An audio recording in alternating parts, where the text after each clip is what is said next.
Senhor desembargador, presidente desta sessão, da turma, desembargador Antônio Cavalcante, cumprimento Vossa Excelência na condição elevada de presidente.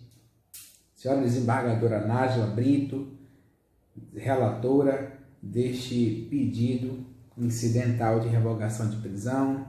Nobre desembargador Francisco Bispo, cumprimento também Vossa Excelência. Cumprimento igualmente desembargador Luiz Humberto Nogueira, juiz Humberto Nogueira, desembargador João Bosco, também satisfação renovada, cumprimentando Vossa Excelência, douta representante do Ministério Público, senhores serventuários, que tão bem nos auxilia, colegas advogados que nos acompanham também aqui através dessa sessão por videoconferência. Senhores desembargadores, senhora desembargadora, trata-se, na verdade, de um recurso em sentido estrito. Todavia, a defesa atravessou petição requerendo a revogação incidental da prisão preventiva que for imposta ao recorrente nos idos de 22 de março de 2019. O paciente, senhores desembargadores, o paciente está preso há 692 dias, já caminhando para 2 anos, sem que tenha a sua causa enfrentada pelo colegiado natural, o tribunal do júri, ou mesmo sem que tenha um encerramento da primeira fase, visto que contra a sentença de pronúncia, a defesa interpôs o presente recurso em sentido estrito. Mas, senhor presidente, o pedido incidental que levou o recorrente a formular neste recurso em sentido estrito é, a toda evidência, a irresignação com o alongamento desarrazoado da prisão preventiva. Estamos a falar de alguém preso há 692 dias.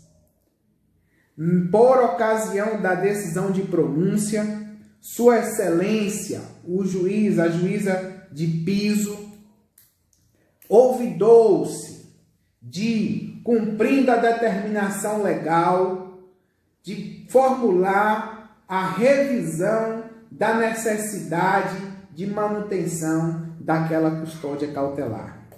Era de rigor que durante a pronúncia o juiz de piso não só fizesse remissão àqueles requisitos, àquela decisão proferida em março de 2019.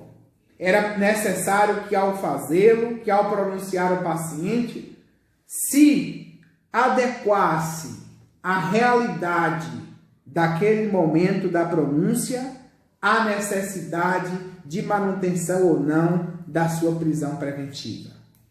Em que pese estarmos em sede de recurso em sentido estrito, não se está aqui ainda a adentrar o mérito da sentença de pronúncia. Não se está ainda, desembargador Humberto Nogueira, não se está ainda aqui a aferir o mérito em si da sentença de pronúncia. Está-se aqui a irresignar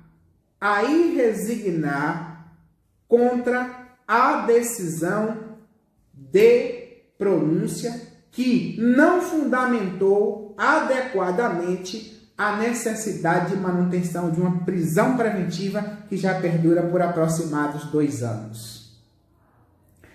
Porém, como estamos em sede de recurso em sentido estrito, os autos foram devolvidos a este tribunal, esgotando a jurisdição por hora do juiz de primeiro grau. Convém dizer, já que este tribunal está de posse de todos os autos na sua completude, e aqui talvez nos dê uma abertura maior do que aquela singela via estreita do habeas corpus para analisar fatos dos autos, aqui a defesa se sente à vontade para pontuar o seguinte: Estamos a tratar de alguém que está preso há 692 dias, porque na origem dos fatos, teria emprestado a sua arma para um menor que, por sua vez, ia tirar a vida de um terceiro. Eis o caso dos autos. Durante a instrução processual, o menor foi ouvido em juízo, com a presença dos requisitos legais, inclusive acompanhado de advogado, senhora Procuradora de Justiça, inclusive acompanhado de advogado. O menor declarou, sem espaço para dúvida, qual foi a motivação que levou a procurar o paciente, a procurar o recorrente para que lhe emprestasse a arma e, por sua vez, tirar a vida desse terceiro, que foi ele, o menor, quem praticou, quem foi o autor intelectual e o autor material do delito. Na sentença de pronúncia, pasmem, senhores desembargadores, na sentença de pronúncia, o juiz de primeiro grau não mencionou absolutamente nada sobre esse depoimento do menor. Ora, vejam, senhores desembargadores, sob qual perspectiva de ampla defesa e contraditório a defesa vai compactuar com uma situação dessa, com uma omissão tão grande dessas, de levar alguém a júri, sendo que você tem um depoimento colhido na fase judicial que diz que uma pessoa reivindica a autoria material e intelectual do delito. Esse depoimento não é citado na sentença de pronúncia, ao menos para desqualificá-lo. Poderia o juiz, desembargador João Bosco, dizer acolho ou não acolho, mas simplesmente ignorar, desembargador Francisco, como se fosse fato inexistente, é demais. É demais para a defesa se contentar com essa situação, não recorrer a pretexto de que o processo vá logo a júri e se resolva a situação. Com as vênias de estilo, se assim agíssemos, estaríamos traindo o ministério da advocacia. Porque não poderíamos ver o cliente, o recorrente, ser tão prejudicado de tal forma e nada fazer. A defesa, então, optou em detrimento de embargo de declaração, porque poderia embargar a sentença, e pedir ao juiz que sobre aquele depoimento se pronunciasse, desembargador Humberto, mas não. Por entender que já durante tanto tempo uma prisão, uma marcha processual de um réu só, sem necessidade de expedição de carta precatória, o processo da comarca com juiz titular demorar tanto tempo, se opuséssemos embargo de declaração contra a pronúncia, ia demorar mais. Partimos direto para o recurso em sentido estrito, para devolver a questão ao tribunal.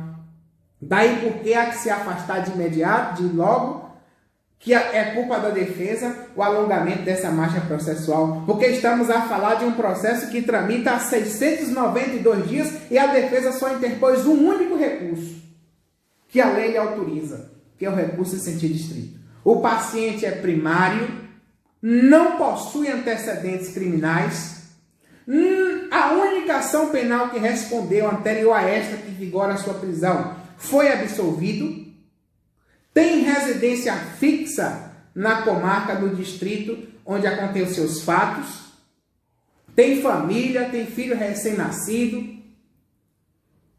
Portanto, senhores desembargadores, o pedido incidental feito nesse recurso em sentido estrito é clamando a justiça de vossas excelências, clamando a consciência sempre abalizada de vossas excelências, para que esta prisão seja revista.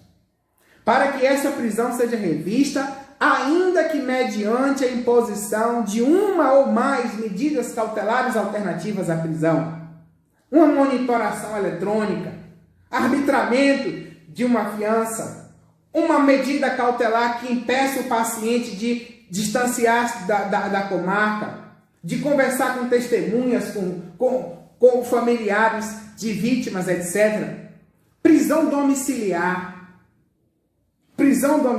que seja mediante monitoração eletrônica, mas a prisão preventiva de alguém há 692 dias, que todos os dias amanhece e anoitece no cárcere sem perspectiva de solução, de deslinde da sua causa, é demais.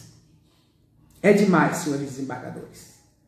Para completar, quando o recurso em sentido estrito chegou nesse tribunal, a nobre desembargadora relatora, muito atenta com a atenção que lhe é peculiar, converteu o julgamento em diligência, determinando a baixa dos autos para que fosse cumprida, sabe o quê? A intimação do recorrente, porque o cartório de origem não intimou da sentença de pronúncia. O cartório de origem não intimou. Essa é apenas uma das falhas que alonga o processo. Que alonga o processo em 1, 2, 3 meses. Nobres desembargadores. Um dia na prisão é muito caro. Um dia no cárcere é muito caro. Portanto, a defesa roga. Detalhe. A diligência determinada por Vossa Excelência, desembargadora Nájila, no bojo desse recurso, ainda não foi efetivamente juntado com o cumprimento devido nos autos desse recurso em sentido estrito. Não se sabe quando a comarca de origem irá retornar a carta de ordem com a intimação do recorrente para que esse recurso em sentido estrito siga seu curso e possa esse tribunal enfrentar o seu mérito, porque a defesa, inclusive, pede. Porque pediu, em sede de memoriais lá na origem, pediu a desclassificação do delito para a forma culposa, pediu a desclassificação para outro delito, como, por exemplo, posse ilegal de arma de fogo, ciente ao tempo. Nada disso foi sequer, senhores, e aqui nós estamos, no caso da sentença de pronúncia, em total. Vossa Excelência. Ciente, Excelência, obrigado.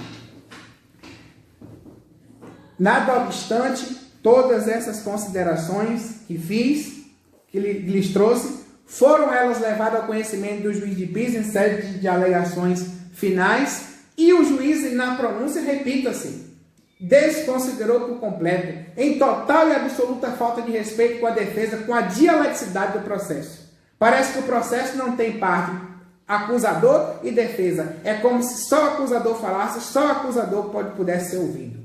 Esse modelo de processo não cabe, em definitivo, no Estado Democrático de Direito que vigora entre nós desde a promulgação da Constituição de 88. Concluindo, senhores desembargadores, senhor presidente, já encaminhando para o final, concluindo, rogo a vossas excelências que esta causa seja revista, que essa prisão seja revista, ainda que sob a imposição de uma ou mais medidas cautelares alternativas à prisão. Eis o requerimento da defesa e agradeço a atenção de vossas excelências e assim me despeço, desejando a todos bom trabalho, bom final do julgamento a todos.